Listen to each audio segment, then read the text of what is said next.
आपका स्वागत है हमारे विद्याभूमि क्लासेस चैनल पर। आशा करते हैं आप ठीक होंगे।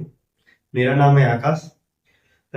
हम पहले चैप्टर में जो आपका नहीं सेकंड चैप्टर था जो आपका बायोलॉजी का टिश्यू, ठीक है। तो उसमें हम पादप ऊतक पूरा कर चुके थे, ठीक है। और दूसरा भाग में हम क्या करेंगे, जंतु ऊतक स्टार्ट करेंगे। और अगर आपने वो चैप्टर यानी कि वो पार्ट अगर आपने नहीं देखा है तो पहले जाके वो देखिएगा और फिर आगे इस पे सेकंड पार्ट देखिएगा, तब आपको थोड़ा अच्छे से समझ में आएगा। लेकिन अगर पहला पार्ट भी नहीं देखा और सेकंड पार्ट पे अगर आप आते हैं तो भी कोई ऐसी प्रॉब्लम वाली बात नहीं है। अगर जंतु तक और पादप तक आगे पीछे आप पढ़ सकते हैं, ठीक है। ऐसा कोई प्रॉब्लम वाली बात नहीं है। जो आपको ठीक लगे वैसा करिएगा आप, ठीक है। तो कल हमने क्या पढ़ा था, पादप ऊतक के बारे में, ठीक है। और आज हम क्या पढ़ेंगे, जंतु ऊतक के बारे में, ठीक है। कल जो पहला पार्ट है, पहले पार्ट में हमने पादप ऊतक के बारे में जितनी भी डिटेल थी, जितनी भी आपकी क्लास में दिया गया है, ठीक है, जो आपके सिलेबस में है, वो हमने आपको पूरा पढ़ा दिया था पादप ऊतक के बारे में। और कुछ जो आपके जो ऊतक वाले चैप्टर में जो कुछ चीज रह गई थी जंतु ऊतक के, तो नेक्स्ट पार्ट में हम कवर करेंगे, जो कि हम इस वीडियो में कवर करेंगे पूरा, ठीक है। तो हम बता दें आपको ऊतक पहले का थोड़ा रिकैप दे देते हैं ताकि फिर जंतु ऊतक पे बढ़ सकें। नहीं तो आपको ये भी नहीं समझ में आएगा कि ये क्या है, ठीक है। ऊतक क्या होता है, अगर आपने पहला वीडियो नहीं देखा है तो हम बता दें ऊतक होता क्या है। ऊतक ऐसी कोशिकाओं का समूह जिनकी संरचना व कार्य समान हो।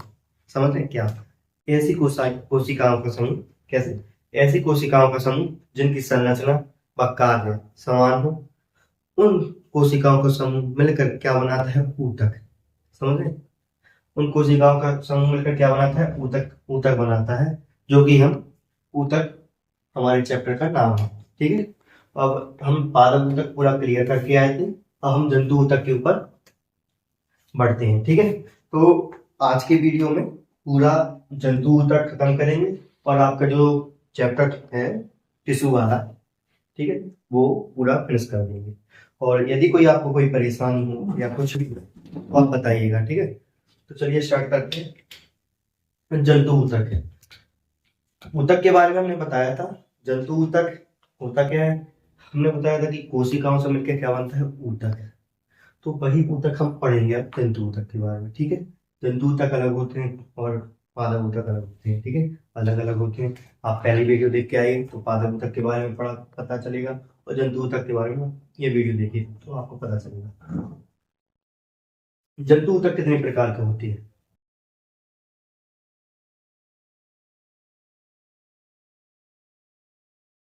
चलिए देखते हैं जंतु ऊतक कितने प्रकार के होते हैं, ठीक है। जंतु ऊतक होते हैं चार प्रकार के। कौन कौन से, एक एपिथेलियम टिश्यू जिसको क्या बोलते हैं, एपिथेलियम ऊतक, ठीक है, हिंदी में।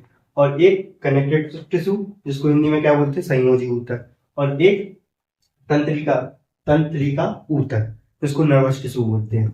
और एक पेशी ऊतक जिसको मस्कुलर टिश्यू बोलते हैं इंग्लिश में, ठीक है। तो इन सब के इंग्लिश में नाम याद रखिएगा आप और हिंदी में भी नाम याद रखिएगा, ठीक है। दोनों में याद रखिएगा आप नाम, epithelium, connective and nervous tissue and muscular tissue, ठीक है। तो पहला टाइप है जो जंतु ऊतक का, वो पढ़ेंगे पहले हम एपिथेलियम, फिर कनेक्टिव टिश्यू पे जाएंगे, फिर तंत्रिका पे, फिर पेशी पे, और आपका चैप्टर यहीं पे खत्म हो जाएगा आपका, ठीक है। तो आइए स्टार्ट करते हैं कि एपिथेलियम ऊतक होता क्या है और कहाँ पे पाया जाता है, ठीक है। ये संरक्षी, ये कौन सा है, संरक्षी ऊतक जो शरीर की गुहिकाओं के आवरण, त्वचा, मुंह की बाह्य परत में पाए जाते हैं। अब ये लाइन देखने में बहुत छोटी लग रही है, लेकिन ये पूरे एपिथेलियम ऊतक के बारे में बता रही है, ठीक है। पूरा डिस्क्राइब एपिथेलियम, ये अब देखिए क्या है एपिथेलियम ऊतक, क्या है, संरक्षी ऊतक। संरक्षी ऊतक माने प्रोटेक्टिव, जो आपकी त्वचा है। आप देखते होंगे कि अब ये त्वचा है, त्वचा पे जैसे बैक्टीरिया, वायरस वगैरह जो ज्यादा हार्म क्यों नहीं कर पाते हैं, तो किसकी वजह से, क्योंकि आपके पास एपिथेलियम ऊतक होता है, क्योंकि वो आपकी बॉडी को प्रोटेक्ट करता है, ठीक है। तो सबसे बड़ा रोल होता है एपिथेलियम ऊतक का, ठीक है, आपकी जो बॉडी की जो स्किन है उसको सेव करने की, ठीक है। सो एपिथेलियम तक। और शरीर की वही काम मानी कैविटी, समझ कैविटी होता क्या है, वही काम मानी जैसे कि एक नली है, ठीक है, नली है, ये जो अंदर है ना, ये स्पेस, इसको गुहिका बोलेंगे, इसको कैविटी बोलते हैं, जो चारों ओर से घिरी हो किसी परत से, और जो अंदर वाला स्पेस होता है उसको एक गुहिका बोलते हैं, ठीक है, जैसे कि कैविटी, इसको इंग्लिश में कैविटी बोलते हैं, ठीक है। एपिथेलियम कहाँ पाया जाता है, गुहिकाओं में पाया जाता है, जो उसका आवरण बनाता है, ठीक है। त्वचा में पाया जाता है, जो हमने अभी बताया आपको, जिनको प्रोटेक्ट करता है, ठीक है। मुंह की बाह्य परत पे, मुंह की बाह्य परत में पाया जाता है, ठीक है। और एपिथेलियम कार्य और स्थिति के आधार पर, कौन से कार्य और स्थिति के आधार पर निम्न प्रकार के होते हैं। कौन होता है, एपिथेलियम, ठीक है। हम थोड़ा रिपीट इसलिए कर रहे हैं क्योंकि ये थोड़ा इंपॉर्टेंट है, ये पेपर में पूछा जाता है आपसे, ठीक है। कार्य व स्थिति के आधार पर, किसके बेसिस पे, कार्य स्थिति के आधार पर एपिथेलियम तक निम्न प्रकार के होते हैं। आइए देखते हैं। एक साधारण, जिसको सिंपल स्क्वामस टिश्यू बोलते हैं, एक घनाकार, ये थोड़ा समझ नहीं है, घनाकार क्यूबोइडल एपिथेलियम, ठीक है। और एक स्तंभी, जिसको कॉलमनार एपिथेलियम बोलते हैं, एक ग्रंथि, जिसको ग्लैंडुलर एपिथेलियम बोलते हैं। अब आपको ये लग रहा होगा कि ये नाम थोड़े अजीब से लग रहे हैं, या याद करने में थोड़ा प्रॉब्लम होगी, लेकिन अगर आप एक बार याद कर लेंगे ना तो भूलेंगे नहीं आप। अगर आप इंग्लिश में ये नाम याद करेंगे, सिंपल स्क्वामस, नहीं कितना साधारण नाम है। और क्यूबॉइडल, कॉलमनर और ग्लैंडुलर, अगर आपको हिंदी में नाम याद हो रहे हैं तो वो भी ठीक है, लेकिन एक बार ट्राई कीजिएगा इंग्लिश में भी नाम याद करें, ताकि आपको जो आगे वाले इन फ्यूचर में प्रॉब्लम ना हो। तो पहले हम साधारण देखेंगे, ठीक है, फिर घनाकार देखेंगे, फिर स्तंभी देखेंगे, फिर निरंतर देखेंगे, ठीक है। पहले हम चैप्टर कैसे पढ़ते हैं कि जो चैप्टर में है उसको पहले बताएंगे कि भाई पढ़ना क्या है, हमें किस चीज से मुकाबला हुआ हमारे चैप्टर में, ठीक है। अगर हम आपको बता दें कि भाई इसके बारे में ये पढ़ेंगे, इसके बारे में ये पढ़ेंगे, तो आपको थोड़ा इच्छा होगी पढ़ने की। अगर हम आपको सीधा आए और सीधा स्टार्ट कर दें कि आज हम टिश्यू पढ़ेंगे, और लगे बत्ती दे बत्ती दे बत्ती पढ़ाए जा रहे हैं, तो आप कभी बोर होते जाएंगे, यार क्या क्या हटा यार, कितने टाइम तक लगे रहेंगे और क्या पढ़ा रहे हैं कुछ पता नहीं चला। तो आप कहीं पे भी पढ़िए, चाहे हमारे पास पढ़िए, कहीं पे भी पढ़िए, तो पहले उस चैप्टर के बारे में जानिए कि इसके बारे में पढ़ना क्या है, कितना पढ़ना है, और कितना आपके सिलेबस में है, ठीक है। तो जंतु तक के बारे में हमने बताया कि आपको एपिथेलियम, ये इतना आपके जंतु तक में है, और आपका चैप्टर खत्म हो जाएगा। अब आपको पता चल गया कि हमें पहले एपिथेलियम पढ़ेंगे, फिर कनेक्टिव पढ़ेंगे, फिर तंत्रिका पढ़ेंगे, फिर ये पढ़ेंगे, और चैप्टर खत्म। तो आपको थोड़ा अंदर से लगेगा यार बस इतना ही है, इतना ही पढ़ेंगे, थोड़ा इच्छा होगी अंदर से कि हमें पढ़ना है, बस थोड़ा और रहेगा, पढ़ना है, ठीक है। तो पहले जानिए कि क्या पढ़ना होता है।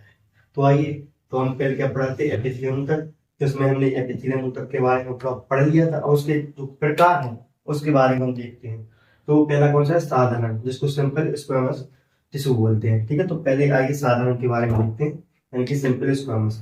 हम कई बार इंग्लिश में भी वर्ड बोल देते हैं और हिंदी में भी, तो थोड़ा कंफ्यूज ना होना, ठीक है। ये पतली एक कोशिकीय स्तर है, ठीक है। कौन सी, एक पतली एक कोशिकीय स्तर है।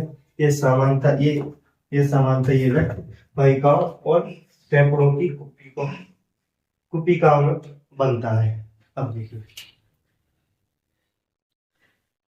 साधारण सिंपल स्क्वामस जो टिश्यू है वो कहाँ पे पाया जाता है, जो आपकी ब्लड कैपिलरीज होती हैं, जहाँ पे ऐसे ब्लड फ्लो करता है, जो काफी बहुत ही पतली नली होती है। जो पतली नली होती है ना, उसको बनाने का कार्य कौन करता है, उसमें वो सिंपल स्क्वामस एपिथेलियम टिश्यू पाया जाता है। वो किस लिए पाया जाता है, क्योंकि इसमें से जो मटेरियल होता है, यानी कि जो ब्लड है, ब्लड आर के पार कर सकता है, यानी एक जगह से दूसरी जगह जा सकता है, ठीक है। इसीलिए सिंपल स्क्वामस एपिथेलियम आपकी कैपिलरी, जो ब्लड कैपिलरीज होती है, जो रक्त धमनी में, ठीक है, तो उसमें पाया जाता है, ठीक है। एक तो ये हो गया, और एक आपने लंग्स के अंदर जो आपके एल्वुलाई होती है, ठीक है, इसको हिंदी में क्या बोलते हैं? कुपिका। कुपिका हिंदी में बोलते हैं कुपिका। और इंग्लिश में क्या बोलते हैं? एल्वेलाई। तो लंग्स की यूनिट होती है कुपिका। ठीक है, एल्वेलाई होती कैसी है? ये हमसे एक डायग्राम बना रहे हैं हम। ऐसे ये कुपिका है, इस पे जो लेयर होती है, कौन से टिश्यू की लेयर होती है? साधारण सिंपल स्क्वामस एपिथेलियम की लेयर होती है। वो किस वजह से और किस कारण से होती है? इसलिए जो आप सांस लेते हैं, O2, तो आप O2 सांस लेते हैं, O2 अंदर आता है, वो हमारे फेफड़ों में जाता है, नाक के द्वारा फेफड़ों में जाता है अंदर से काफी। अगर आप 11वीं में आएंगे, अगर आपने बायो सब्जेक्ट लिया है, तो आपको अच्छे से समझ में आएगा कि जो हम सांस लेते हैं, जो हम हवा लेते हैं, मतलब वो अंदर किस माध्यम से जाती है, किस किस रास्ते से जाती है। लेकिन अभी हम थोड़ा शॉर्ट में बताएं कि आप जैसे सांस लिया आपने, तो आपके सीधे लंग्स में पहुंची, लंग्स के अंदर जो एल्वेलाई होती है, उसमें उसके अंदर पहुंची O2, O2 है, और ये बाहर क्या है? कैपिलरी। अब यहाँ पे आपको दोनों एग्जाम्पल समझ में आ जाएंगे अच्छे से कि सिंपल स्क्वामस जो कैपिलरी और एल्वेलाई में क्यों पाई जाती है। देखिए, तो आपकी लंग्स में आई, O2 आ गया, ठीक है, और आपकी CO2 आपकी कैपिलरी में। अब आपको इस जो CO2 है वो इसमें लंग्स में जाएगी, और जो लंग्स में जो O2 है वो कहाँ पे आएगी? एल्वेलाई में, यानी कैपिलरी में। तो अब ये कैसे होगा? सोचिए कैसे होगा।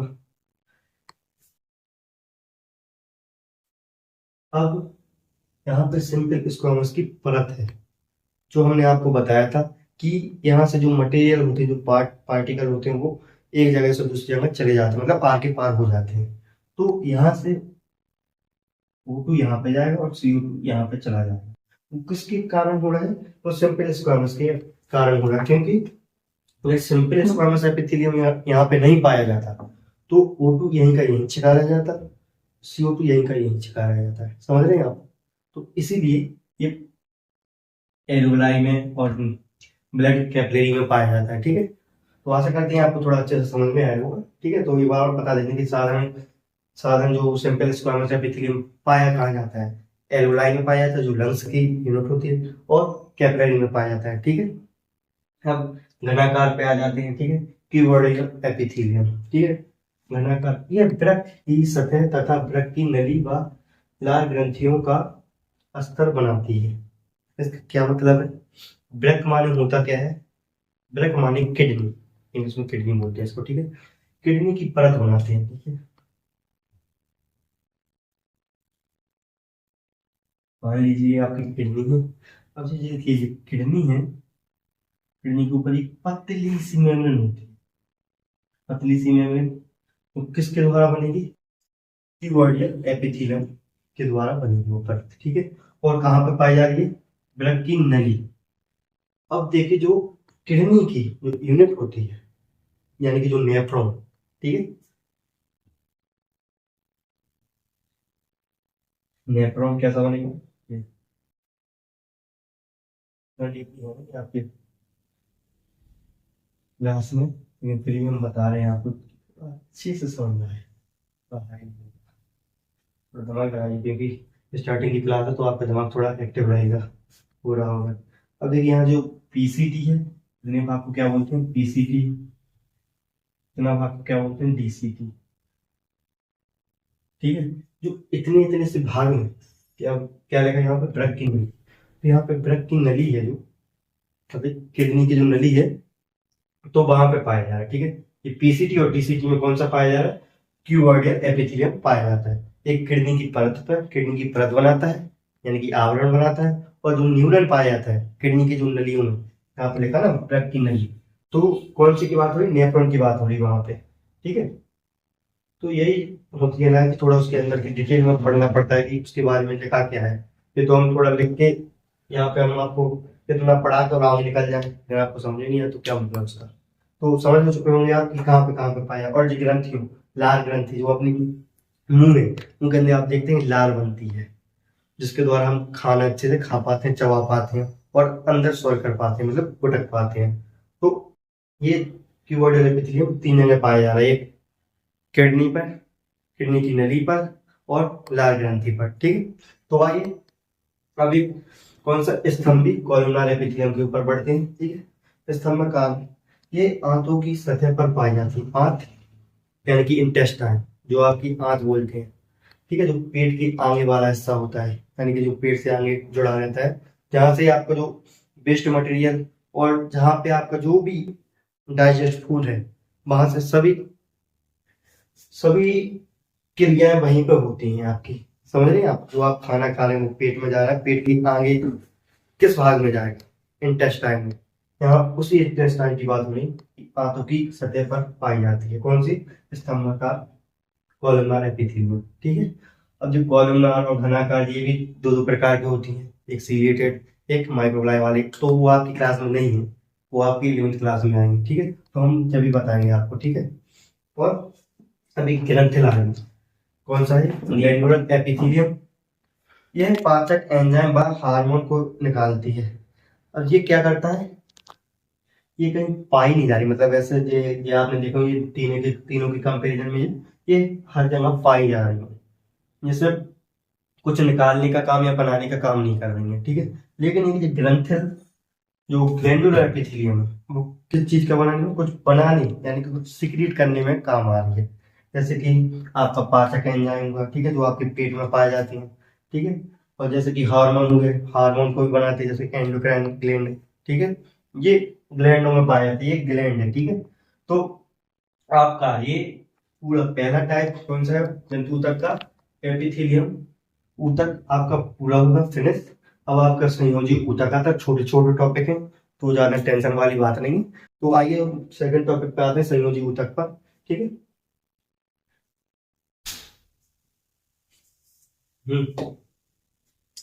तो दूसरा क्या था हमारा? दूसरा टाइप क्या था जंतु ऊतक में? कनेक्टिव टिश्यू, जिसका नाम है हिंदी में संयोजी ऊतक। संयोजी ऊतक के बारे में हम देखेंगे अब कि संयोजी ऊतक होता क्या है।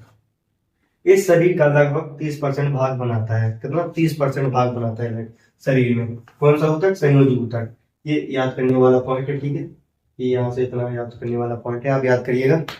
ठीक है, ये पूरे शरीर में फैला रहता है, यानी कि आपकी बॉडी है, जो बॉडी में पूरे शरीर में कौन सा टिश्यू पाया जाएगा? संयोजी ऊतक। अब आपसे क्वेश्चन पूछा जाएगा कि आपके शरीर में पूरे मतलब पूरी जगह पे पाया जाने वाला ऊतक कौन सा है, तो ऑब्जेक्टिव क्वेश्चन आएगा तो बोलिएगा संयोजी ऊतक, यानी कि कनेक्टिव टिश्यू पाया जाता है आपके पूरे शरीर में। ठीक है, और कितना भाग बनाता है? 30% भाग बनाता है, और ये अंगों को सहारा तथा सुरक्षा देता है। और आपसे पूछा जाएगा कि ऐसा कौन सा टिश्यू या ऊतक है जो आपके अंग को सहारा या सुरक्षा देता है, तो आप बोलेंगे संयोजी ऊतक। ठीक है, बिना झिझके।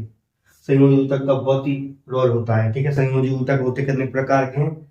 एक तो संयोजी ऊतक के प्रकार देखेंगे, एक तरल संयोजी ऊतक, एक कंकाली संयोजी ऊतक, और एक वास्तविक संयोजी ऊतक। ठीक है, तरल संयोजी ऊतक में होता क्या है, कंकाली संयोजी ऊतक में होता क्या है, और वास्तविक संयोजी ऊतक में होता क्या है। तो आइए एक एक से हम डिस्क्राइब करेंगे कि कौन से में क्या होता है। ये रुधिर तथा लसिका से मिलकर बना होता है। तरल संयोजी ऊतक किसके बारे में बना होता है? रुधिर रुधिर और लसिका से मिलकर बना होता है। ठीक है, कंकाली संयोजी ऊतक ये शरीर का अंतः कंकाल बनाता है, यानी कि जो आपकी बॉडी में जो स्केलेटन है, यानी कि जो हड्डी का ढांचा है, वो कौन बनाता है? कंकाली संयोजी ऊतक बनाता है। ये शरीर का अंतः कंकाल बनाता है। तो किससे बनता है? इसके कितने प्रकार हैं? कंकाली संयोजी ऊतक के कितने प्रकार के हैं? एक अस्थि यानी कि बोन, एक उपास्थि यानी कि कार्टिलेज। बोन कैसा होता है? बोन आपका जो सॉलिड सॉलिड रहता है, और ये थोड़ा लचीलापन रहता है, कार्टिलेज।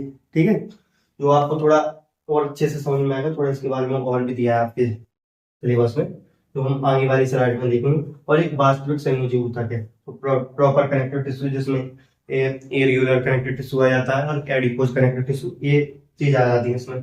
तो संयोजी ऊतक के बारे में ये तो सब थोड़ा सा बताया गया कि कौन से कितने प्रकार के होते हैं, और इसके वजह से इसके बारे में थोड़ा आगे पढ़ेंगे, इसके बारे में आगे पढ़ रहे हैं अभी, और इसके बारे में भी अभी आगे पढ़ेंगे। तो ये आपको ये वाली लाइन याद करने के लिए है। ठीक है, क्योंकि इससे ऑब्जेक्टिव क्वेश्चन बन सकते हैं आपके। ठीक है, ये वाली के शरीर में कितना भाग ये बनाता है, पूरे शरीर में कितना फैला रहता है, पूरे में। और ये अंगों की सुरक्षा व सहायता करता है। ठीक है, तो और तरल संयोजी ऊतक होता है इसके प्रकार। ठीक है, कितने प्रकार के होते हैं? तो 3 प्रकार के होते हैं, आप बताइएगा।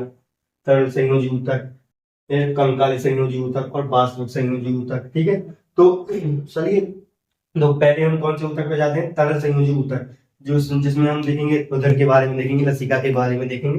ठीक है, फिर उसके बाद कंकाली संयोजी ऊतक के बाद आते हैं, फिर और आपका जंतु ऊतक यानी कि संयोजी ऊतक खत्म होता है। ठीक है, तो चलिए, तो आइए जो संयोजी ऊतक है उसका पहला प्रकार पढ़ते हैं, देखते हैं उसमें क्या है। ठीक है, तो पहला प्रकार क्या था हमारा? तरल संयोजी ऊतक। तरल संयोजी ऊतक में पहला क्या पढ़ेंगे उसके अंदर? रुधिर। रुधिर माने यानी ब्लड, ब्लड के बारे में हम देखेंगे। ठीक है, ये लाल रंग का चिपचिपा द्रव्य है। आपको इतना तो पता ही होगा कि ब्लड का कलर कैसा होता है, लाल कलर, लाल है। ये लाल रंग का चिपचिपा द्रव्य होता है। इसका पीएच कितना होता है? 7.4 होता है। ये थोड़ा याद रखिएगा। पीएच ये पूरे शरीर का 6 से 8% भाग बनाता है। कितना? 6 से 8% भाग बनाता है। ठीक है, ये तरल प्लाज्मा तथा रुधिर कणिकाओं से मिलकर बना होता है। किससे मिलकर बना होता है? ब्लड, प्लाज्मा और रुधिर कणिकाओं से मिलकर बना होता है। अब आप सोच रहे होंगे कि प्लाज्मा होता क्या है? रुधिर तो आपको पता है कि रुधिर कणिका में क्या क्या आ जाता है, वो भी हम देखेंगे। तो ये लाल रंग का एक चिपचिपा द्रव्य होता है। ठीक है, और इसका 7.4 पीएच होता है। ये पूरे शरीर का 6 से 8% भाग बनाता है, जो कि आपके पूरे शरीर में पाया जाता है। ठीक है, ब्लड।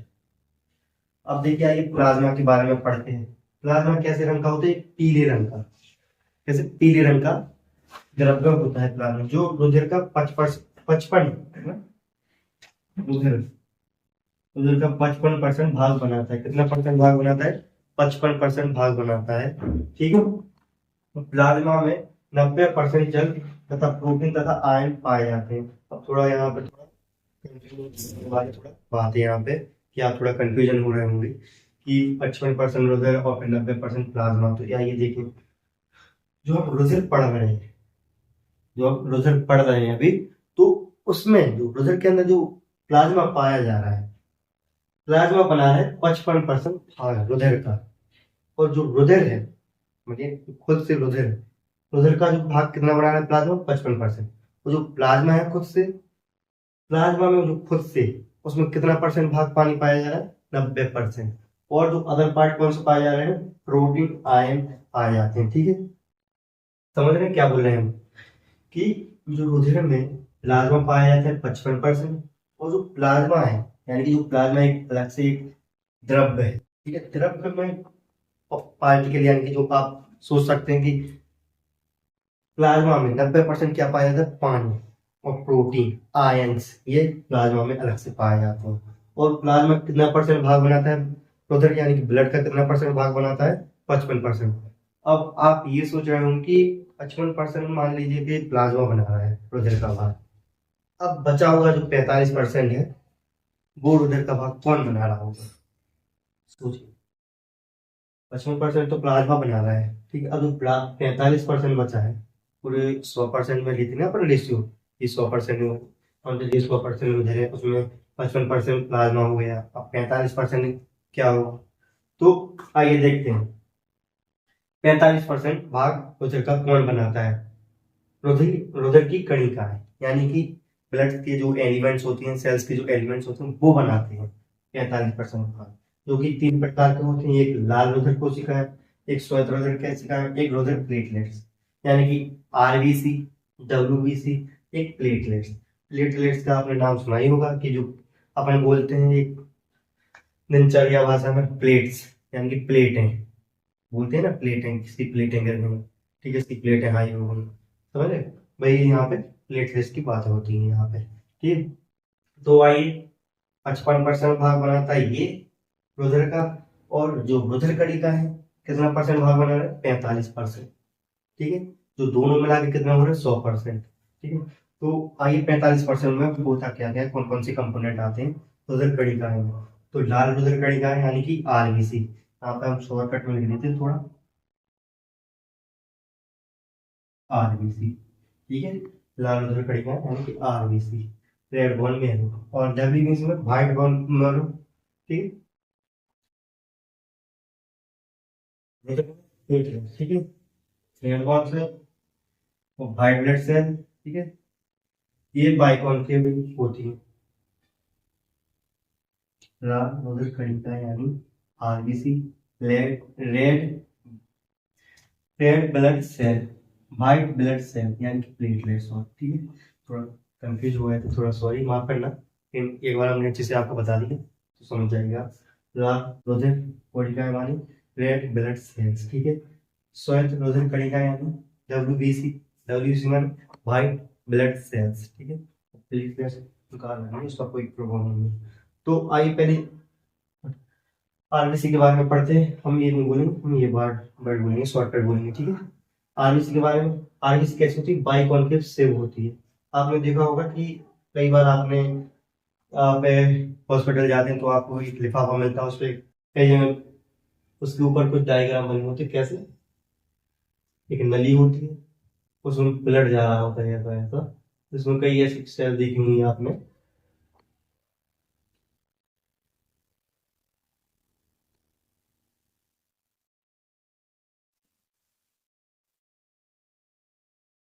ऐसा शेप देखा होगा आपने। ये क्या है? एक आरबीसी का शेप है। ये हम तो थोड़ा ऐसे ही बता रहे हैं आप डायग्राम की वजह से, ठीक है। कैसा? ऊपर और नीचे दोनों से कहा थोड़ा चपटा रहता है और बगल बगल से फूला हुआ रहता है। कौन का शेप है? ये आरबीसी का। इसको क्या बोलते हैं? बाइकॉन्केव शेप होता है। ये अस्थि मज्जा में बनती है, यानी कि जो आपका हड्डी होती है, लंबी लंबी हड्डी होती है, जैसे कि आपकी फीमर, जैसे जांग की हड्डी हुई, ये आपके जे हुए, ठीक है, रेडिकल वगैरह, जो लंबी हड्डी होती है उसके अंदर जो रेड बर्न मेरो होता है, उससे कौन सी बनती है? आरबीसी बनती है, यानी कि जो रुधिर का भाग बनता है। कहाँ से बनता है? अस्थि मज्जा से बनता है आरबीसी, ठीक है। इसमें लाल रंग का वर्णन होता है। अब आप सोच रहे हो कि जो आरबीसी है, आरबीसी का लाल कलर क्यों? काला भी तो हो सकता था, और पीला भी तो हो सकता था, तो ये लाल कलर का ही क्यों है? क्यों? क्योंकि इसमें एक ऐसे प्रकार का पिगमेंट पाया जाता है, यानी कि वर्णन पाया जाता है, जो उसको लाल कलर देता है। उसका जो पिगमेंट का नाम क्या है? हीमोग्लोबिन। ये हीमोग्लोबिन है जो, इस हीमोग्लोबिन की वजह से ही आरबीसी में रेड कलर होता है। ये क्या है? पिगमेंट, एक वर्णन, हिंदी में क्या बोलते हैं? वर्णन। पिगमेंट का काम करता है हीमोग्लोबिन, जो आरबीसी को लाल कलर देता है, ठीक है। अब देखिए डब्ल्यूबीसी के बारे में पढ़ते हैं कि डब्ल्यूबीसी क्या है। ये अनियमित अंडाकार की होती है। ये अनियमित आकार की होती है, मतलब इरेगुलर शेप। इसका कोई एक शेप डिफाइन नहीं हुआ है।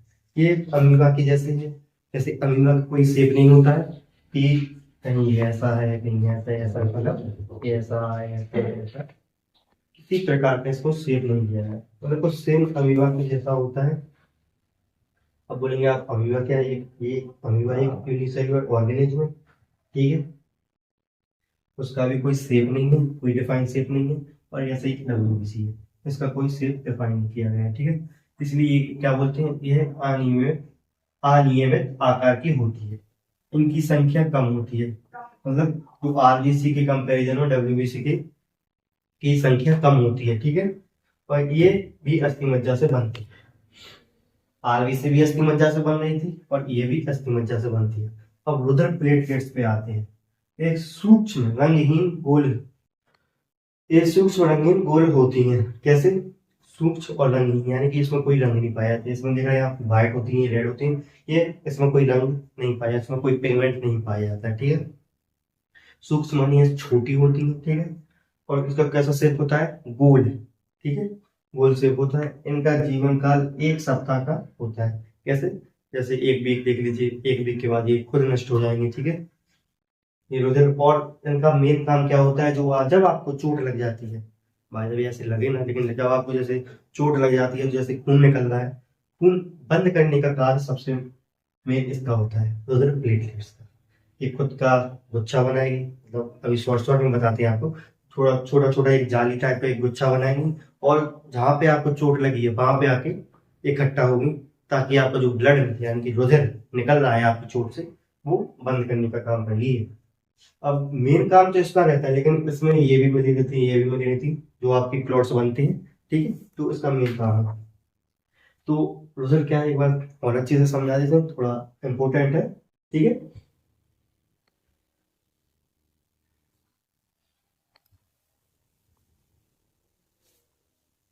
अभी 2 मिनट थोड़ा पानी भी थोड़ा सूख रहा है।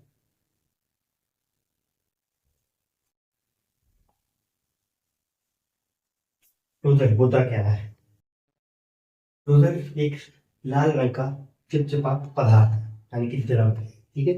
इसका पीएच कितना होता है? 7.4 होता है। और ये पूरे शरीर का 6 से 8%, यहाँ पे हम अंडरलाइन कर रहे हैं, थोड़ा वो इम्पोर्टेंट है, ठीक है।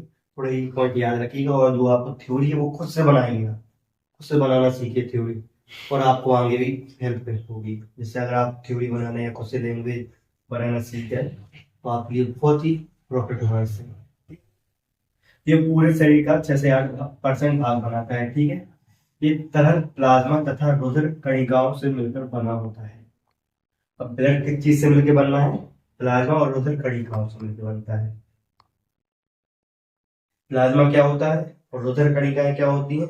थोड़ा सबर रखिए, एक बार हमने बता दिया, लेकिन एक बार फिर से हम आपको बताते हैं। प्लाज्मा पीले रंग का द्रव्य होता है, ठीक है, जो रुधिर का 55% भाग बनाता है। कितना? 55% भाग बनाता है। और 45% भाग कौन बनाता है? रुधिर कणिकाएं बनाती है, ठीक है, समझ रहे होंगे, ठीक है। और प्लाज्मा में जो प्लाज्मा है, प्लाज्मा में 90% जल पाया जाता है, और भी चीज पाई जाती है, जैसे कि प्रोटीन हो गए, आयंस हो गए, ठीक है, ये सब चीज प्लाज्मा के अंदर आती है, ठीक है। अब जो 45% भाग बना रहा था रुधिर का, कौन था? रुधिर कणिका। रुधिर कणिकाएं कौन सी कितने प्रकार की होती है? 3 प्रकार की होती है, ठीक है। जो आरबीसी हुई, डब्ल्यूबीसी हुई, तो प्लेटलेट्स हुई। अब आरबीसी के बारे में देखेंगे तो आरबीसी कहाँ पे बनती है? रेड बोन में कहाँ पे बनती है? ये बनती है जो आपकी हड्डी है, हड्डी के अंदर बनती है। अगर आप नॉन वेज होंगे तो आपने देखा होगा कि आपने अगर मुर्गा या मुर्गा खाया होगा तो उसकी हड्डी होती है, जो उसकी लेग पीस वाली हड्डी होती है, अगर उसको आपने तोड़ा होगा तो उसके अंदर एक रज्जु, मतलब एक लाल कलर का थोड़ा ग्रे कलर का पदार्थ निकलता होगा। तो उसी पदार्थ में क्या बनता है? लाल, ये आरबीसी बनती है, ठीक है। अगर आप नॉनवेज होंगे, मतलब नॉनवेज खाते होंगे अगर आप ऐसी चीज, तो आपको थोड़ा अच्छे से पता होगा, ठीक है। और इसका शेप कैसा होता है? बाइकॉन केक से, जो हमने अभी आपको थोड़ा बना के बताया था, थोड़ा एक हिंटे दी थी, ठीक है। और ये कौन सी अस्थि मज्जा से बनती है? इसका लाल रंग किस किस पिगमेंट के द्वारा होता है? हीमोग्लोबिन के द्वारा, ठीक है। हीमोग्लोबिन के बारे में हम थोड़ा और आगे पढ़ेंगे 11वीं क्लास में। ये सब आपकी नींद भरी जाती है, ठीक है। यहाँ पे थोड़ा आपको समझ सके कि साइंस होती क्या है, बायोलॉजी में क्या क्या होता है, आपके रुधिर में क्या होता है, तो सब थोड़ी सी, यानी कि 5% बात हो रही है कि 5% नहीं है, तो ठीक है। और जो कुछ है वो सब आगे आपकी बड़ी क्लास में, ठीक है। ये आपने देख लिया। अब आपके आप डब्ल्यूबीसी पे आ जाइए। ये क्या है? अनियमित अंडाकार होती है, मतलब अनियमित आकार की होती है। ये थोड़ा मुझे समझ नहीं आया, तो अंडाकार लिखा है, लेकिन आकार लिखा है, ठीक है, समझिएगा क्या लिखा है? आकार। इसको वर्ड तो पढ़ने की इसकी लिखावट की वजह से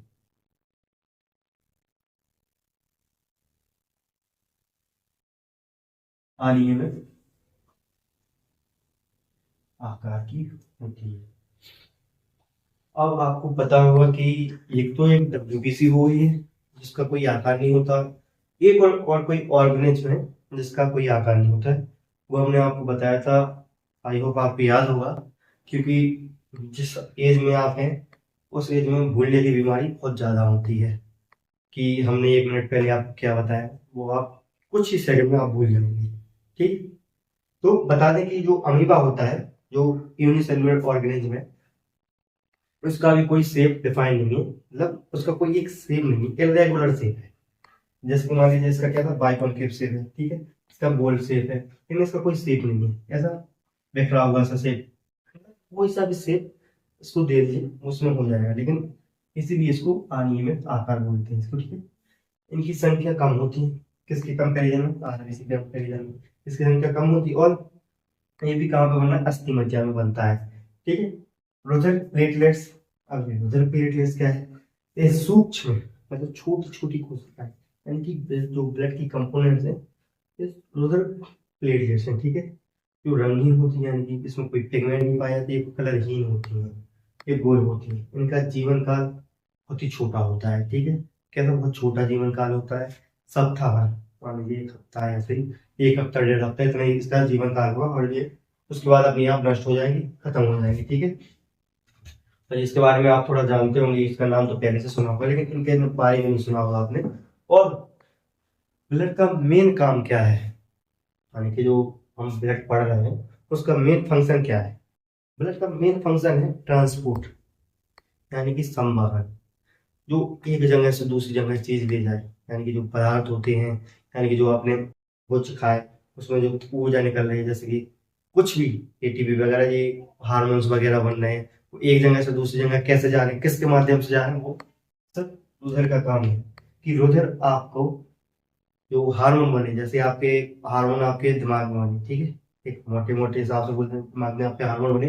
अब आपका हार्मोन है आपके हाथ में आना है, मान लीजिए कि आपको हाथ में कुछ करवाना है हाथ से, तो वो किसके द्वारा आएगा, वो ब्लड के द्वारा आएगा, ठीक है। और जो आप सांस ले रहे हैं, सांस ले रहे हैं तो O2 आपके अंदर जा रहा है, आपके अंदर जा रहा है, तो आपके जैसे आपने O2 ले लिया बताइए, यानी कि सांस ले ली, तो अब सांस पूरे शरीर में कैसे फैलेगी, वो पूरी हवा कैसे आपके शरीर में फैलेगी, किसके द्वारा फैलेगी, रुधिर के द्वारा। और जो आपकी कोशिकाएं CO2 निकाल रही है, वो बाहर किसके द्वारा जाएंगी, CO2 के द्वारा। तो इसीलिए हमने आपको पहले बताया था कि रुधिर का मेन फंक्शन क्या है, ट्रांसपोर्ट करना, ठीक है, कि एक चीज से एक जगह से दूसरी जगह पदार्थ को ले जाने का इसका कार्य होता है। तो आइए अब इसके दूसरे टाइप पढ़ते हैं, ठीक है। तो आइए, अभी हमने क्या देखा था, कनेक्टिव टिश्यू का पहला पार्ट, यानी कि पहला टाइप देखा था उसका, जो तरल संयोजी ऊतक था। अब दूसरा टाइप क्या है, कंकालीय संयोजी ऊतक। इसमें क्या आते हैं, 2 टाइप्स आते हैं कंकालीय ऊतक में, 2 टाइप्स आते हैं, एक अस्थि हुआ, एक उपास्थि हुआ। इसको अस्थि को बोलते हैं बोन, और उपास्थि को क्या बोलते हैं, कार्टिलेज। पहले इसके थोड़े थोड़े से डिफरेंस बता देते हैं, कि चूंकि शॉर्ट डिफरेंस है। एक बोन कैसा होता है, एक सॉलिड सॉलिड टाइप का होता है, ठीक है। और जो कार्टिलेज कैसा होता है, थोड़ा चिपचिपा पदार्थ, यानी कि सॉफ्ट पदार्थ होता है। सॉफ्ट ये हड्डी का काम ही करता है, हड्डी के ऊपर पाया जाता है। तो चलिए पहले हम इसके बारे में देखेंगे, फिर उसके बारे में, ठीक है। तो अस्थि बोन के बारे में क्या है, इसके अंतःकोशीय स्थान में कैल्शियम का फास्फोरस पाया जाता है। क्या, कैल्शियम और फास्फोरस पाया जाता है किसमें, अस्थि बोन में क्या पाया जाता है, कैल्शियम और फास्फोरस पाया जाता है, जिसकी वजह से जो हड्डी है, यानी कि जो बोन है, वो सॉलिड होती है, कठोर। कठोर जो हड्डी है, जो कठोरता किसके द्वारा आती है, कैल्शियम और फास्फोरस के द्वारा, कैल्शियम और फास्फोरस के द्वारा देखने को मिलती है। जो हमारी बोन होती है कठोर कैसे होती है, कैल्शियम और फास्फोरस हमारी हड्डी में पाए जाते हैं, इसी वजह से हमारी जो बोन है वो सॉलिड होती है, ठीक है। जो अस्थि को कठोरता देता है, ठीक है, जो हमने अभी पॉइंट बताया आपको, वो यही पॉइंट लिखा है, ठीक है, जो अस्थि को कठोरता देती है, ठीक है। अस्थियां शरीर के निश्चित अस्थियां शरीर को निश्चित आकार प्रदान करती है, यानी कि जो हमारा शरीर है, यानी कि जो बॉडी का स्ट्रक्चर है, हमारी बॉडी का ऑर्गेनिज का, जो हमारे अंदर जो स्केलेटन है, स्केलेट कहाँ से बना है, बोन, हड्डियों से मिलकर बना है, ठीक है। तो हड्डियां हैं जो हमारे शरीर का कैसा एक स्ट्रक्चर निश्चित करती हैं, कि आकार कैसा होना चाहिए। आकार कौन देता है, हमारी बोन। बोन हमारे शरीर को आकार देती है, कि हमारा हाथ कैसा होना चाहिए, पैर कैसे होने चाहिए, सिर कैसा होना चाहिए, पूरा ये पूरी हड्डी मिलकर एक स्केलेटन बनाती है। स्केलेटन मिलकर क्या बनाती है, पूरे शरीर को आकार देती है, ठीक है। अस्थियां शरीर को आकार प्रदान करती है, और कई नाजुक अंग को सुरक्षा प्रदान करती हैं, जैसे कि हमारे लंग्स हुए, हार्ट हुए, ठीक है, हार्ट हुआ, किडनी हुआ, ठीक है। ये सब किसके द्वारा सुरक्षित है, मतलब किसको द्वारा सुरक्षित है, बोन के द्वारा। जैसे कि हमारा ये हमारा देखिए पूरा कब्ज है, पूरा ये सीने का ये कब्ज है, पूरा किससे बना है, बोन से मिलकर बना। ये जो हड्डी है, रिब्स है, ये स्टर्नम है, यहाँ पे देखिए जो सबसे आगे स्टर्नम, रिब्स। अब रिब्स के अंदर क्या पाया जाता है, क्या पाया जाता है, लंग्स। जो लंग्स कैसे सुरक्षित है, यानी कि किस चीज से प्रोटेक्टिव है, बोन के द्वारा प्रोटेक्ट है, ठीक है। तो यही लिखा है यहाँ पे, कई नाजुक अंग, जैसे कि हमारे नाजुक अंग हो गए, हार्ट हुआ, लंग्स हुए, ये नाजुक अंग है जो किसके द्वारा प्रोटेक्ट है, बोन के द्वारा प्रोटेक्ट है। ठीक है, तो आइए अब हम उपास्थि के ऊपर जाते हैं, जो कि इसका नाम है क्या, कार्टिलेज। ठीक है, इसके अंतः स्थान पर प्रोटीन व शर्करा पाई जाती है। क्या पाई जाती है, प्रोटीन व शर्करा पाई जाती है। इसमें क्या पाया जा रहा था, कैल्शियम और फास्फोरस, इन दोनों की वजह से क्या हो रहा था, कठोरता आ रही थी किसमें, बोन में। और उपास्थि यानी कार्टिलेज में प्रोटीन और शर्करा पाई जा रही है, जिसके द्वारा क्या है, ये लचीलापन या मुलायम होती है। तो मुलायम और ये लचीलापन किसके द्वारा आ रहे हैं, प्रोटीन और शर्करा के द्वारा आ रहा है इसमें। ठीक है, किसमें, कार्टिलेज में। ये अस्थियों के जोड़ों के चिकना बनाता है, यानी कि जो अस्थियां होती हैं, यानी कि जो अस्थि है, अस्थियों के जो जोड़ा मतलब यानी कि एंड होता है। जैसे आपने एक जैसे मुर्गी की हड्डी देखा है आपने, ठीक है, तो मुर्गी की हड्डी के जो एंड वाला पार्ट होता है उसमें थोड़ा थोड़ा चिपचिपा पदार्थ रहते हैं, यानी कि चिपचिपा थोड़ी सी एक पार्टिकल होते हैं, वो क्या होता है, उपास्थि यानी कि कार्टिलेज होता है, जो लचीलापन सा होता है, थोड़ा मुलायम सा होता है। ठीक है, जैसे हमारी ये हड्डी हुई, मान लीजिए एक हड्डी है, हड्डी के जो एंड है, एंड पे क्या पाया जाएगा, कार्टिलेज। ठीक है, ये अस्थियों के जोड़ों के चिकना बनाता है। ये नाक, कान, नाखून आदि में पाई जाती है। जैसे कि आप देख लीजिए, हमारी नाक हुई, कान हुए, कान के जो पिन्ने हुए, पूरा कान हुआ, ठीक है, नाखून हुए, ये कैसे थोड़ा मुलायम है। जैसे हम कहीं पे भी मोड़ते हैं, देखिए जैसे मोड़ते हैं तो किसके द्वारा, ये किस चीज से बनी, ये कार्टिलेज से मिलकर बनी है, इसलिए इसको ये लचीला है, ये लचीलापन है, मुलायम है। ये कहाँ पे पाए जाते हैं, जैसे हमारे कान हुए, नाक हुए, ठीक है, और ये हड्डी जो हमारी बोन है, बोन के एंड पे पाए जाते हैं। ठीक है, तो आइए एक बार अस्थि के बारे में थोड़ा, उपास्थि के बारे में थोड़ा ओवरव्यू दे देते हैं, और फिर इसके बाद कंकालीय संयोजी तक खत्म करते हैं। ठीक है, एक किससे बनकर मिलकर बना होता है, कैल्शियम और फास्फोरस के द्वारा बनकर बना होता है। ठीक है, और ये क्या होता है, इन दोनों की वजह से कठोरता प्रदान होती है। ठीक है, और ये पूरे शरीर को एक आकार प्रदान करता है। ठीक है, कौन आकार प्रदान करता है, बोन, जो हमारी शरीर में अस्थियां पाई जाती हैं। और हमारे एक ये जनरल नॉलेज का सवाल है कि हमारे शरीर में कितनी हड्डियां पाई जाती हैं, 206 हड्डियां पाई जाती हैं। ठीक है, आपको ये जानना है। और अभी तक हमने क्या तक पढ़ लिया था, अस्थियां कठोर होती हैं और अस्थियां शरीर को निश्चित आकार प्रदान करती हैं। ठीक है, जो आज हमारा शरीर है, शरीर में जो हमारा आकार है, यानी कि जो आप एक दूसरे को देख रही हैं, खुद को देख लीजिए, वो किसके द्वारा ये आकार प्रदान किया गया है, ये अस्थि के द्वारा, यानी कि जो बोन के द्वारा ये पूरा आकार बनाया गया है। ठीक है, और कई नाजुक अंग जैसे कि लंग्स हुए, हार्ट हुए, इनको प्रोटेक्ट करता है, कौन करता है, हड्डी। ठीक है, और उपास्थि कार्टिलेज की जो कोशिकाएं होती हैं उसको क्या बोलते हैं, कॉन्ड्रोसाइट। इनकी जो कार्टिलेज की जो कोशिकाएं होती हैं वो कॉन्ड्रोसाइट कहते हैं उसको। ठीक है, ये इसके अंदर मतलब इसके अंदर कौन सी चीजें पाई जाती हैं, प्रोटीन, शर्करा पाई जाती हैं। ठीक है, जिससे ये लचीला या मुलायम होती है, लचीलापन आता है, मुलायमपन आता है। ठीक है, और ये अस्थियों के जोड़ों के को चिकना बनाती है। जो हमारी अस्थि यानी कि बोन है, जो एंड है, उसका एंड वाले भाग को लचीलापन यानी कि थोड़ा मुलायम मुलायम भाग बनाती है। किसके द्वारा होता है, कार्टिलेज के द्वारा। ठीक है, ये नाक, कान, नाखून आदि में पाई जाती हैं। तो आइए, ये वाला पूरा हमारा कंकालीय संयोजी ऊतक खत्म हुआ, एक पार्ट बढ़ रहा है। ठीक है, तो करते हैं स्टार्ट। तो आइए संयोजी ऊतक का जो तीसरा टाइप था वो पूरा करते हैं और संयोजी ऊतक को पूरा खत्म करते हैं। ठीक है, तो तीसरा टाइप क्या है हमारा, वास्तविक संयोजी ऊतक। ठीक है, उसमें पहला टाइप क्या है, एरियुलर, और दूसरा क्या है, एडिपोज। ठीक है, एरियुलर के बारे में पढ़ेंगे हम। ये ऊतक त्वचा और मांसपेशियों के बीच व रक्त नलिका के चारों ओर पाया जाता है। कहां पर पाया जा रहा है, एरियुलर टिश्यू कहां पर, ये ऊतक त्वचा और मांसपेशियां, जो हमारा त्वचा है और मांसपेशियां यानी कि जो हमारी मसल्स हैं, उनके बीच में कौन सा टिश्यू पाया जा रहा है, एरियुलर पाया जा रहा है। ठीक है, और किसके बीच में, रक्त नलिका के चारों ओर पाया जाता है। जो हमारी रक्त नलिकाएं होती हैं, उसके चारों ओर कौन सा टिश्यू पाया जाता है, एरियुलर कनेक्टिव टिश्यू पाया जाता है। और इसका कार्य क्या है, ये अंगों के भीतर खाली जगह को भरता है। जैसे जो हमारे अंग होते हैं उसमें जो खाली जगह होती है, वो खाली जगह कौन भरता है, एरियुलर कनेक्टिव टिश्यू भरता है। ठीक है, आंतरिक अंगों को सहायता और प्रदान करता है, मतलब कि जो हमारे अंदर, हमारे शरीर के अंदर जो अंग पाए जाते हैं उनको सहारा प्रदान करता है, यानी कि आंतरिक ऊर्जा प्रदान करता है। ठीक है, कौन कौन करता है? एरियोलर। अब आइए उसका दूसरा टाइप देखते हैं वास्तविक संयोजी ऊतक के बारे में, एडिपोज। जो क्या करता है, इसमें क्या होता है, वसा का संग्रहण करने वाला ऊतक होता है। यानी कि जो हमारी फैट है, जो उसे हम कुछ अधिक मात्रा में खा लेते हैं, जैसे कौवे की तरह। ठीक है, समझ रहे हैं? जैसे हमें 2 रोटी की लिमिट है कि हम 2 रोटी खाएं, लेकिन हम खा रहे हैं 6, 5, इतनी रोटी खा रहे हैं, तो जो अधिक मात्रा में जो हम फैट वगैरह जी ऊर्जा वगैरह, मतलब जो कुछ खा रहे हैं, जितनी मात्रा में, अधिक मात्रा में, अनलिमिटेड मात्रा में खा रहे हैं, तो जो हमारी लिमिटेड ऊर्जा होती है, जो हमें चाहिए पड़ती है, वो तो हम ले लेते हैं, लेकिन जो और भी ऊर्जा है, तो हमारी फैट वगैरह जो और भी वगैरह पदार्थ है, तो कहाँ पे स्टोर हो जाते हैं? तो हमारी एडिपोज एक सेल होती है, उसमें जाके स्टोर हो जाती हैं, जिससे हमारी फैट बढ़ जाती है।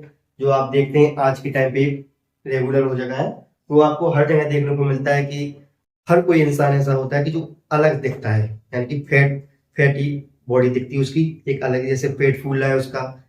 शरीर के अलग अलग भाग फूलते हैं, किस द्वारा? फैट के द्वारा, क्योंकि हम अनियमित रूप से खाना को खाते हैं। ठीक है, जैसे हम शुगर, जैसे कि शुगर जलेबी वगैरह जो कुछ अधिक मात्रा में खाते हैं, उससे हमें क्या मिलती है? उससे शुगर मिलती है, उससे फैट बढ़ती है। तो हमारी फैट जाके वो किस चीज में संग्रहित होती है? एडिपोज सेल में जाके इकट्ठी होती है। वसा का संग्रहण करने वाला ऊतक है, कौन सा ऊतक है? एडिपोज, जो त्वचा के नीचे आंतरिक अंगों के बीच में पाया जाता है। यानी कि जो हमारी स्किन है, स्किन के नीचे कौन सा ऊतक पाया जा रहा है? एडिपोज। ठीक है, जैसे आप हमारा स्टोमक यानी कि पेट देख लीजिए, पेट में जो हमारे स्किन के नीचे कौन सी सेल पाई जा रही है? एडिपोज। क्योंकि ज्यादा मात्रा में हमारी फैट कहाँ पे बढ़ती है? पेट पे बढ़ती है। तो वहीं का एग्जाम्पल लेते हैं, एडिपोज। जैसे हमारी ये पेट रहा, पेट जैसे मान के चलिए स्किन है, ठीक है, ये स्किन रही, ये आपकी स्किन है, स्किन के नीचे कौन सी सेल पाई जा रही, कौन सा टिश्यू पाया जा रहा है? एडिपोज। ये आपका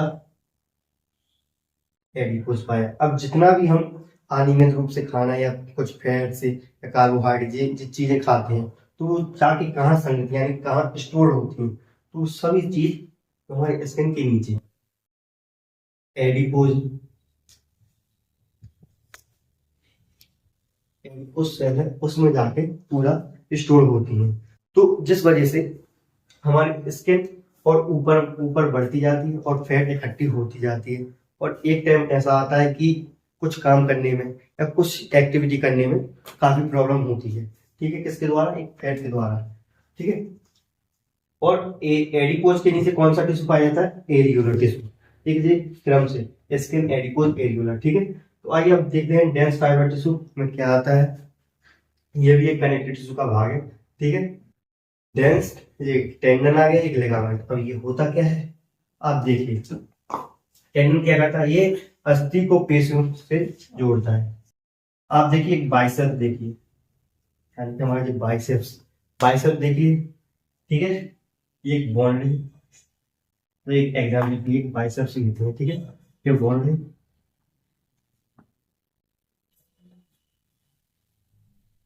ठीक, ये हमारा हाथ रहा। ठीक है, बाइसेप्स रहा। यहाँ पे क्या है? मांसपेशियां हैं। ये हमारी क्या है? मांसपेशियां। ठीक है, या मसल्स। देखिए यहाँ पे जो ये पतले पतले धागे हैं, इसको हम किस चीज से दर्शाते हैं? ये हमारे टेंडन है। यानी कि सरल भाषा में देखिए, जो हड्डी और जो मांसपेशियां आपस में जुड़ती हैं, वो किसके द्वारा जुड़ती हैं? टेंडन के द्वारा जुड़ती हैं। और लिगामेंट क्या करता है? लिगामेंट में जो हड्डी से हड्डी जुड़ती है, वो किसके द्वारा जुड़ती है? वो लिगामेंट के द्वारा जुड़ती है। यानी कि देखिए, जो जैसे हमारी एक हड्डी ये है,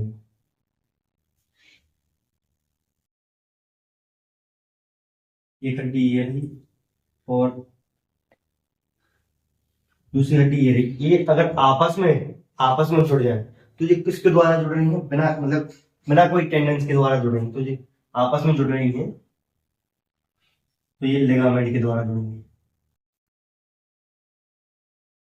लिगामेंट। अगर ये टेंडेंस के, तो ये बीच में ये धागे हैं, मांसपेशियां अगर हड्डी में कुछ धागे समान कुछ ऐसे चीजों से जुड़ते हैं, जिसको क्या बोलते हैं हम? टेंडेंस बोलते हैं। तो आशा करते हैं आपको टेंडेंस और लिगामेंट में अंतर आ गया है समझ में। एक बार फिर से बता दें कि जो हमारी हड्डी से जो मांसपेशियां जुड़ती हैं, और हड्डियों से मांसपेशियां जुड़ती हैं तो उसको क्या बोलते हैं, टेंडन। टेंडन जोड़ता है, ठीक है। और लिगामेंट क्या करता है, डायरेक्टली बोन से बोन को जोड़ता है, ठीक है। ठीक है, तो इसका मेन काम क्या है, ये फैट को स्टोर करता है, ठीक है, एडिपोस। और एल्यूलर क्या है, एल्यूलर ऊतक और मांसपेशियों के बीच में पाया जाता है और अंग को सहारा प्रदान करता है। तो आइए, अब हमारा कनेक्टिव टिश्यू पूरा खत्म हुआ। अब इसके बाद हम क्या करेंगे, मस्कुलर टिश्यू, ठीक है। मस्कुलर टिश्यू पढ़ेंगे और इसके बाद हमारा नर्वस टिश्यू रहेगा और आपका चैप्टर फिनिश हो जाएगा। तो आइए, अभी हमने कनेक्टिव टिश्यू देखा, जो हमने कनेक्टिव टिश्यू में पूरा उसके टाइल्स वगैरह सब पढ़े हैं। अब हमारा जो नेक्स्ट टिश्यू आया वो कौन सा है, पेशीय ऊतक, यानी कि मस्कुलर टिश्यू, ठीक है। मस्कुलर टिश्यू में होता क्या है, शरीर की मांसपेशियां पेशीय ऊतक से बनी होती हैं, ठीक है। जो शरीर की मांसपेशियां हैं वो पेशीय ऊतक से मिलकर बनी होती हैं, ठीक है। तो हमारी मसल्स हैं वो मस्कुलर टिश्यू से मिलकर बनी होती हैं, ठीक है। ये धागे की तरह ये धागे की तरह की होती हैं, कैसे, धागे धागे समान होती हैं, ठीक है। और हमारे शरीर में 3 प्रकार की मांसपेशियां पाई जाती हैं। कितने प्रकार की, 3 प्रकार की, जो कि ये कौन कौन सी, एक स्केलेटल मसल, स्मूथ मसल और कार्डियक मसल। ये देखिए, अब कोई आपसे पूछे कि मस्कुलर टिश्यू कितने प्रकार का होता है, तो आप बोलिए 3 प्रकार का। कौन कौन से, स्केलेटल मसल, ठीक है, और स्मूथ मसल और कार्डियक मसल, ठीक है। ये 3 प्रकार के होते हैं। फिर कोई पूछेगा आपसे कि स्केलेटल मसल क्या होता है, ठीक है। तो स्केलेटल मसल के बारे में हम क्या बताएंगे, ये हड्डी से जुड़ी होती है। अब ये हड्डी से कैसे जुड़ी होती है, किसके द्वारा जुड़ी होती है, जो अभी हम थोड़े ही टाइम पहले टेंडन के बारे में पढ़ के आए, यानी कि बात करके आए टेंडन के बारे में।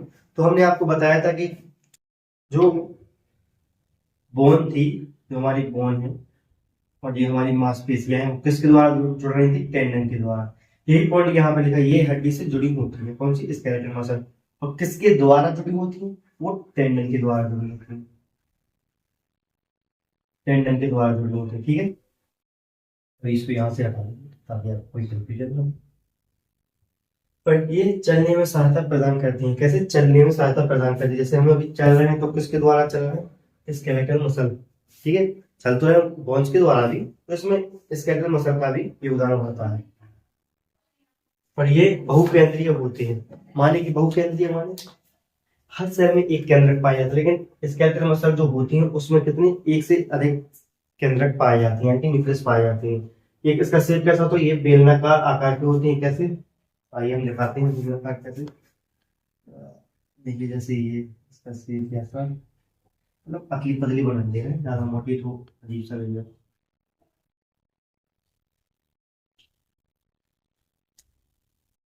बेलनाकार ऐसी ऐसी, और इसमें देखिए एक के अंदर दो के अंदर एक के अंदर दो के अंदर तीन के अंदर ऐसे ऐसे के अंदर पाए जाते हैं, ठीक है। कैसा होता है, ये बेलनाकार आकार की होती है, ये हाथ व पैरों में पाई जाती है, कैसे, हाथ व पैरों में पाई जाती हैं। और इसका ये बहुत मेन पॉइंट, एक पॉइंट है कि जो स्केलेटल मसल है इसको हम अपने अपने अनुसार कंट्रोल कर सकते हैं। कि हमें हाथ चलाना तो हम खुद के द्वारा अनुसार कंट्रोल कर रहे हैं, हमें चलना है तो स्केलेटल मसल के द्वारा हम चल रहे हैं, मतलब इसको हम खुद से कंट्रोल कर सकते हैं। जैसे हम मुंह चला रहे हैं, जैसे बोल रहे हैं, ये किसके द्वारा हो रहा है, सब अपने द्वारा। और ऐसा इन दोनों में नहीं है ऐसा, ठीक है। तो इसके बारे में हमने देखिए। आप स्मूथ मसल के बारे में अगर कोई पूछे आपसे स्मूथ मसल क्या है, तो आप बोलिएगा ये अमाशय और छोटी आंत में पाई जाती है, कैसे, अमाशय और छोटी आंत में पाई जाती है, ठीक है। ये लंबी होती है, ठीक है। ये एक केंद्रीय होती है, इसमें क्या थी, ये बहुकेंद्रीय होती है, ठीक है। ये एक केंद्रीय होती कि जो मसल्स हैं, ठीक है, उनमें कितने, एक केंद्रक पाया जा रहा है और इन पर हमारा कोई कंट्रोल नहीं होता। अब जैसे मान लीजिए कि ये कैसा स्मूथ मसल पाई कहाँ जा रही है, तो हमारे शरीर के अंदर अंग वगैरह है, ठीक है, अंत है, मतलब जो हमारे अंदर अंग वगैरह है उनमें स्मूथ मसल पाई जाती हैं। अब हमारा जैसे मान लीजिए एक एग्जाम्पल ले लीजिए, जैसे कि हम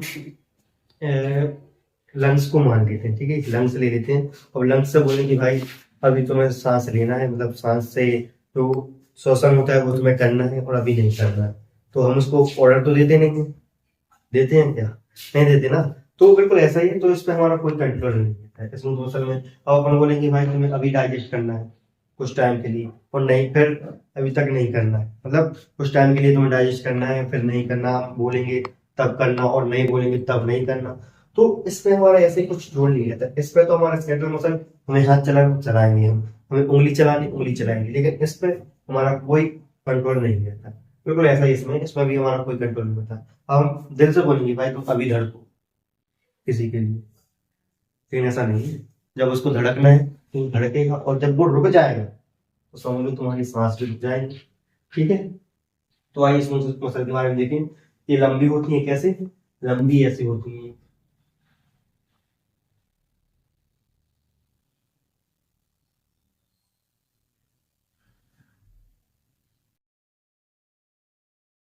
ये मसल्स का शेप, और एक एक केंद्र पाया जाता है। ठीक है, कहाँ पे एक केंद्रीय होती है, कैसे एक केंद्रीय। इनका शेप है, लंबी है, देखिए लंबी है, इसमें एक केंद्रीय। इन पर हमारा कोई कंट्रोल नहीं होता है। ठीक है, इन पर कोई भी कंट्रोल नहीं रहता है, क्योंकि ये हमारे शरीर के अंदर पाई जा रही है, और हमारे शरीर के अंदर जितने भी अंग है उन पे हमारा कोई कंट्रोल नहीं रहता है। ठीक है, तो इसको मिटाते हैं ताकि आपको कोई कंफ्यूजन ना हो।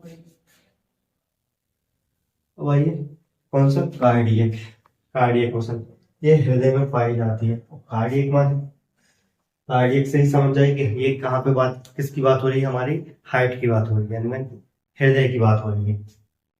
ये हृदय में पाई जाती है। ये कैसी होती है, बेलनाकार होती है। कैसी, बेलनाकार, बेलनाकार। और कैसे होती है, ये शाखित यानी कि ब्रांच होती है। यहाँ पे देखिए ये हमारी कार्डियक मसल है, ब्रांच हो रही है।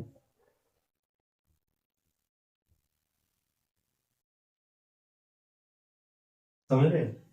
इसका मतलब ये देखिए बेलनाकार होती है, बेलनाकार मसल हुई, और कैसी है, ब्रांच, यानी कि देखिए यहाँ पे देखिए ये सरा यहाँ पे जाती है, एक सरा यहाँ पे जाती है, तो ये किसको दर्शा रहा है कि ब्रांच है ये मसल। ठीक है, और एक इम्पोर्टेंट बात कि आप इसको समझिए कि छोटी मोटी टॉपिक है, इसमें से एक बार नहीं कई बार नीट में क्वेश्चन पूछा गया है। समझ रहे हैं कि इन तीनों में से अंतर करके बताइए कि कौन सा स्मूथ मसल है, कौन सा कार्डियक मसल है, कौन सा स्केलेटल मसल है। उसमें आपको डायग्राम दे दिए जाएंगे, और उसके कुछ ये पॉइंट दे दिए जाएंगे, ये कौन से ये पॉइंट दे दिए जाएंगे, और बताइए फिर इसमें से कौन सा क्या है।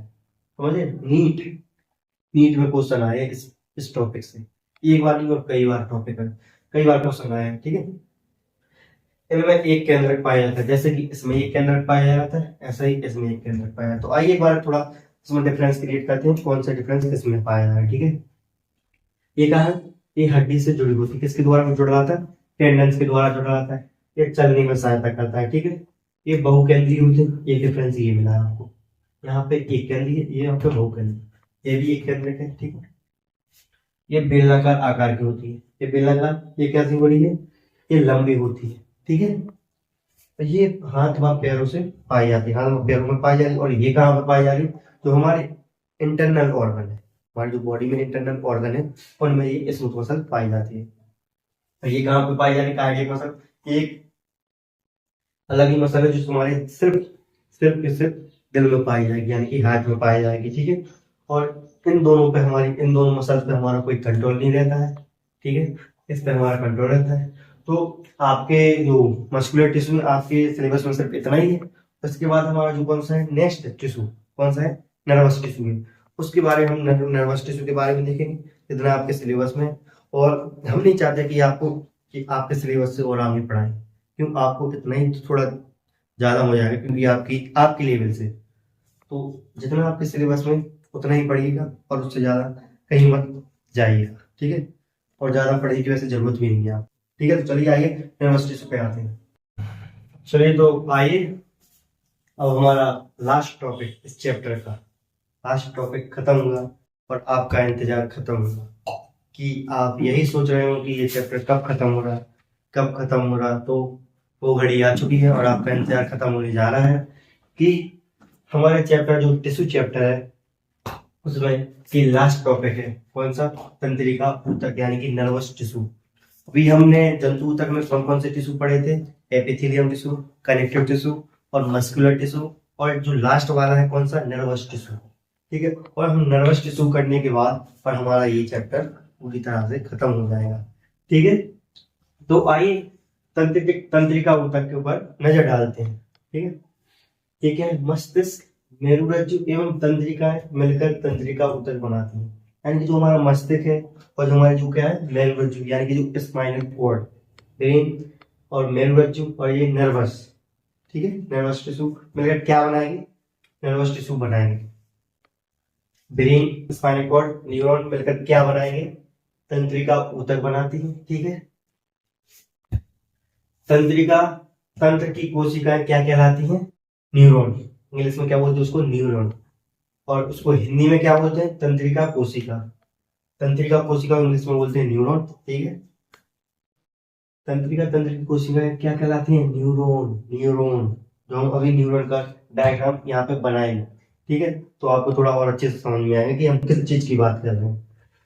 तंत्रिका कोशिका के भाग देखिए, अभी तंत्रिका कोशिका जो पढ़ के आए, जो तंत्रिका यानी कि न्यूरॉन के भाग देखते हैं। पहला कौन सा होता है, डेंड्राइट, साइटोन, एक्सोन। ज्यादा डीपली नहीं जाते हैं इसमें। ठीक है, जो आपके सिलेबस में है, जो आप समझ सकते हैं उतना ही आपको बताते हैं। ठीक है, डेंड्राइट क्या है, डेंड्राइट धागे जैसी संरचना होती है जो साइटोन से जुड़ी होती है। और साइटोन क्या है, इसमें कोशिका द्रव्य तथा केंद्रक पाया जाता है। ठीक है, एक्सोन क्या है, ये भी धागे जैसी एक संरचना होती है जो साइटोन से जुड़ी होती है। अब इन तीनों पर पूरा न्यूरॉन टिका हुआ है। देखिए न्यूरॉन का अपन डायग्राम देखते हैं।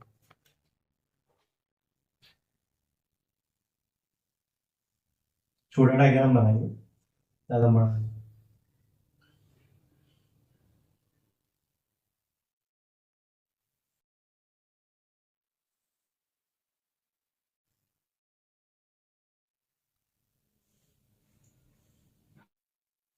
तो यहाँ पे देखिए, तो यहाँ पे पहला कैसा है, डेंड्राइट।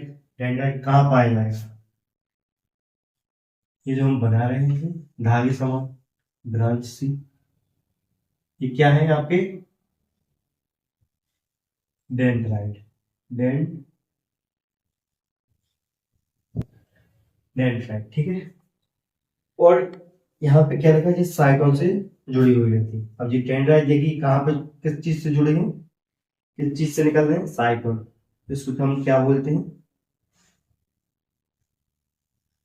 साइटोन। ठीक है, अब साइटोन के अंदर ही क्या पाया जा रहा है, हमारा न्यूक्लियस।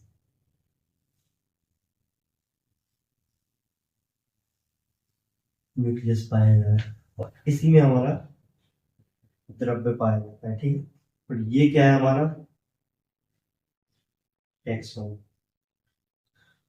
अब ये एक्सोन में देखिए साइटोप्लाज्म साइटोन से जुड़ा है और डेंड्राइट साइटोन से जुड़ा है। तो हम इन पॉइंट में देख किया है, ये भी देखिए डेंड्राइट किससे जुड़ा है, साइटोन से। एक्सोन किससे जुड़ा है, साइटोन से। ठीक है, और जो साइटोन कैसा है, एक लाइक होता है, मतलब एक लंबी रॉड लाइक इसका स्ट्रक्चर होता है किसका, एक्सोन का। और ये एक्सोन कहाँ पे खुलता है, टर्मिनल एक्सोन के पास। Terminal axon. अब देखिए ये पूरा किस चीज का डायग्राम बना है, ये आपका पूरा न्यूरॉन का डायग्राम बना है। किस चीज का, न्यूरॉन का। तो देखिए यहाँ से आपकी जो सूचना होती है वो आपके दिमाग से आती है, यहाँ से होकर डेंड्राइट में आएगी, डेंड्राइट से साइटोन में, साइटोन में कहाँ पे जाएगा, एक्सोन में जाएगा, एक्सोन से टर्मिनल एक्सोन में जाएगा और यहाँ से बाहर निकल जाएगा। और जहां पे आपको कार्य करवाना पड़ता है, आपको मस्तिष्क से सिग्नल आते हैं जो कार्य करवाना है कि भाई आप ये करो, आप ये करो, ये कार्य करना है अभी, ये कार्य रोकना है अभी, तो किसके द्वारा होता है, यहाँ से आता है और यहाँ पे जाता है और यहाँ कहाँ पर पहुंचती है, आपके ऑर्गन्स के पास पहुंचती है। ठीक है, तो ऐसा ही है इसका कार्य। ये आप देखिए पूरा न्यूरॉन का भाग है। ठीक है, आप इसको थोड़ा देखिए अच्छे से, ये डायग्राम ये आपसे पूछ भी सकता है कि न्यूरॉन का डायग्राम बताइए। तो एक बार देखिए, आइए फिर से एक बार कर लेते हैं। मस्तिष्क, brain, spinal cord. Spinal cord कहाँ पे पाई जाती है, जो हमारी वर्टिब्रेट यानी कि जो रीढ़ की हड्डी होती है, और रीढ़ की हड्डी के जो बीच में एक खोखली एक कैविटी रहती है, वहां पे स्पाइनल कॉर्ड पाई जाती है, उसके बीच में। कहाँ पे स्पाइनल कॉर्ड कहाँ पे पाई जाती है, वर्टिब्रेट है जो हमारी, उसके बीच में पाई जाती है। ठीक है, तंत्रिकाएं मिलकर तंत्रिका ऊतक बनाती हैं, ठीक है। तंत्रिका तंत्र की कोशिकाएं कौन सी होती है? न्यूरॉन, ठीक है, न्यूरॉन होती हैं, जिसको क्या बोलते हैं? तंत्रिका कोशिका बोलते हैं। अब तंत्रिका कोशिका के भाग देख लीजिए, एक डेंड्राइट हुआ, एक साइटम हुआ, एक एक्सोन हुआ, और ये यहाँ पे उसका डायग्राम हुआ, ठीक है। तो और अब आपका यहाँ पे चैप्टर पूरा खत्म हुआ है। पहले हमने क्या पढ़ा था? पहले हमने पादप ऊतक पढ़ा था, फिर उसके बाद हमने क्या पढ़ा था? जंतु ऊतक। पादप ऊतक के बारे में हमने सब कुछ पढ़ के पहली पार्ट में कवर किया था, और ये हमारा दूसरा पार्ट था जो खत्म होने जा रहा है, ठीक है। इसमें हमने क्या पढ़ा था? जंतु ऊतक, ठीक है। जंतु ऊतक में हमने 4 प्रकार के टिश्यू पढ़े थे। कौन कौन से? एपिथेलियम, कनेक्टिव, एक मस्कुलर, नर्वस टिश्यू। ये 4 प्रकार के टिश्यू होते हैं हमारे किसमें? एनिमल टिश्यू में, ठीक है। इनके बारे में हमने डिटेल में और पहले पढ़ चुके हैं। तो आपकी यहाँ पे क्लास खत्म हुई, आप यहाँ पे चैप्टर भी खत्म होगा। तो आशा करते हैं आपको समझ में आया होगा, और अगर नहीं भी आया है, जो कुछ भी बीच में डाउट होते हैं या कुछ समझ में नहीं आया कि लिखा क्या है, तो वो आप कमेंट सेक्शन में छोड़ दीजिएगा जो आपका डाउट है। और इसके नोट्स हैं, इसके और जो हम पहले पार्ट के जो नोट्स हैं, वो दोनों अटैच होकर आपके टेलीग्राम लिंक पे आ जाएंगे, जो आपकी डिस्क्रिप्शन में लिंक है टेलीग्राम की। और एक जरूरी बात, अगर आपने अभी तक सब्सक्राइब नहीं किया है चैनल को, तो आप प्लीज सब्सक्राइब कीजिए और अपने दोस्तों को बताइए। अगर आपको अच्छे से समझ आ रहा है तो आप अपने दोस्त को भी बताइए। तो चलिए मिलते हैं हम नेक्स्ट चैप्टर में, ठीक है। जो आपका नेक्स्ट चैप्टर रहेगा उसमें मिलते हैं। चलिए, तो बाय, सब्सक्राइब कीजिए।